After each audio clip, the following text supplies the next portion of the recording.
তাই একদিন আমার দিনের নবী খাতেমুন আম্বিয়া হুজুরিতে নামাজ পড়ে রাসূল আমার যায়া হুজুরিতে নামাজ পড়ে নবী মস্ত ভাই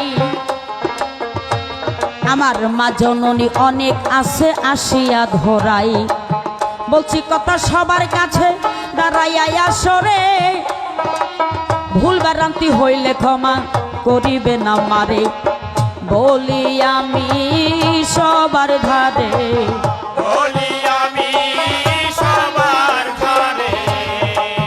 শুনেন একটু সবাই মন দিয়ে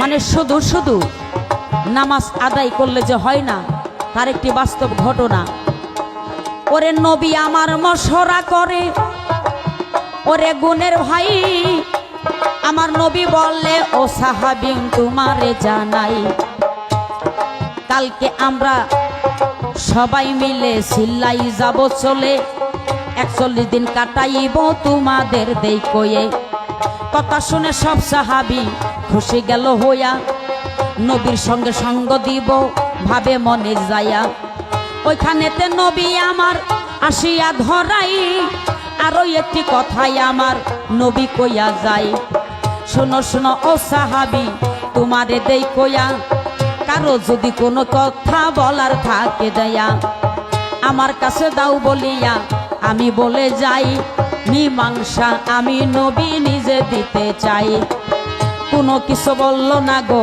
সকলে মিলিয়া একজন ব্যক্তি হাত তুলল নবীর কাছে যায়া শুনেন শুনেন দয়াল নবী আপনারে জানাই ওরে আমি অনেক হতভাগা আপনারে বুঝাই আপনার সঙ্গে সঙ্গী হব সঙ্গ যদি দেন সিল্লাই যাব নবী আমায় সঙ্গে যদি নেন নবী আমায় স্বীকার করে তার দিকে তাকায়া বলে কালকে আমরা সকল মিলে সিল্লাই যাব যায়া সকলে মিলিয়া তারা সিল্লাই চলে গেল ধরেন মদিনাতে দয়ার নবী প্রবেশ করিল ওরে এইভাবেতে ঘরে ঘরে ইসলাম প্রচার করে কালেমার দাওয়াত আমার নবী দিতে আছে এইভাবেতে 40 দিন গত হইয়া যায় সামনে একটা দিন বটে বাকি আছে ভাই একটা দিনই সময় লইল আখেরি আম্বিয়া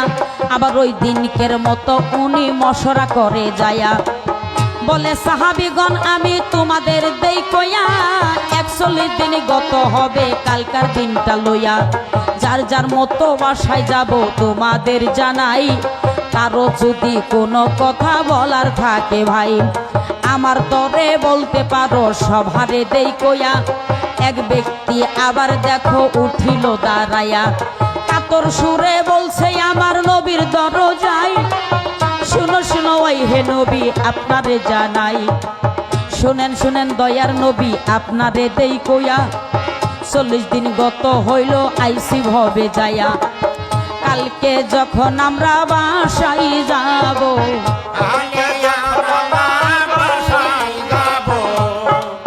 সত্য কথা দয়াল আপনাই বলছি ভালো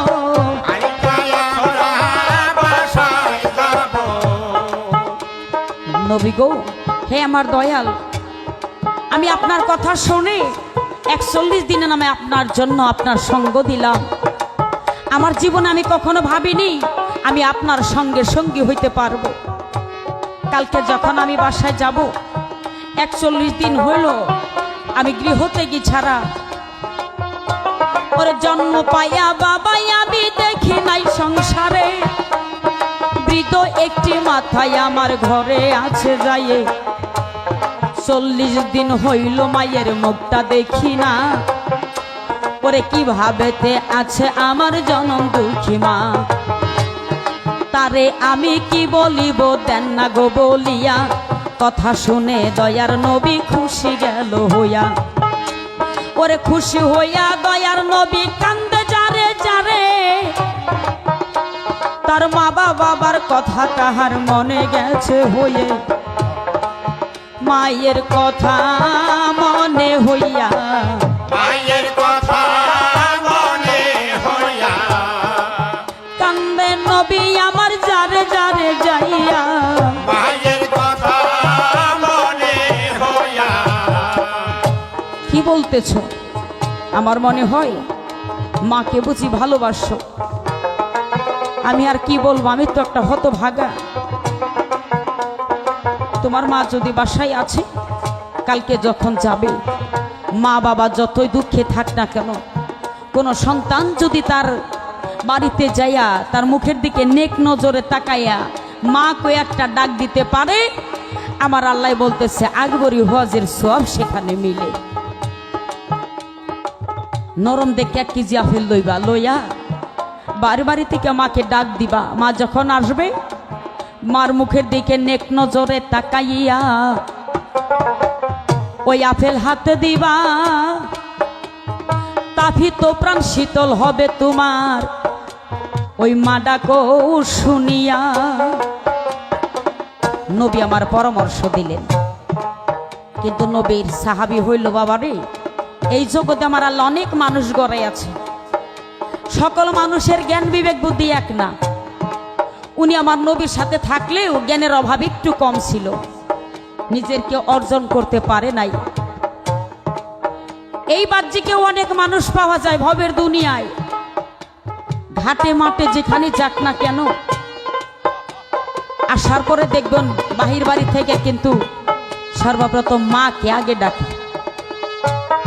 ছেলেদের সাথে মায়ের প্রেম ভাবটা বেশি আছে। উনিও আইসা বাড়ি বাড়ি থেকে ডাকতেছে, মা মা গো। আহারে 40 দিন পরে ডাক দিছে।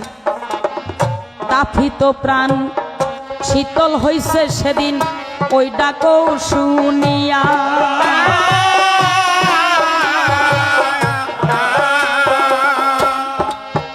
ওরে আস্তেই আস্তেই ঘরে থাইকা মায়ে বাহির হইল যাইয়া।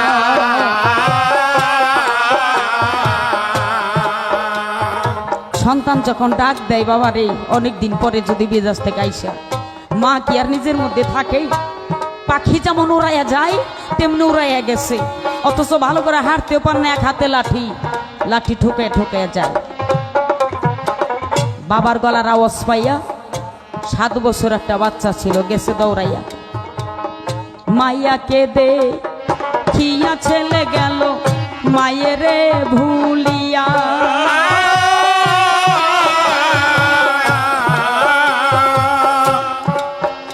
ওরে 2 হাত বা রাইয়া সেদিন তারে লই কুলে উঠাইয়া। 2 হাত বাড়াইয়া কুলে উঠা 2 গেল 2 চম্মন করে মা কয়ে ডাক দা ফেলে টুপলাটয় মেয়ের হাতে দিল। মা জননী দূরে দূরে তাকাইয়া তামাশা দেখতেছে। তামাশা দেখে দাঁড়াইয়া দাঁড়াইয়া তার চোখের জলে বদন যাই ভাসিয়া। ওরে আমার মাবুত মাওলা গো, কোথায় আসো যাইয়া।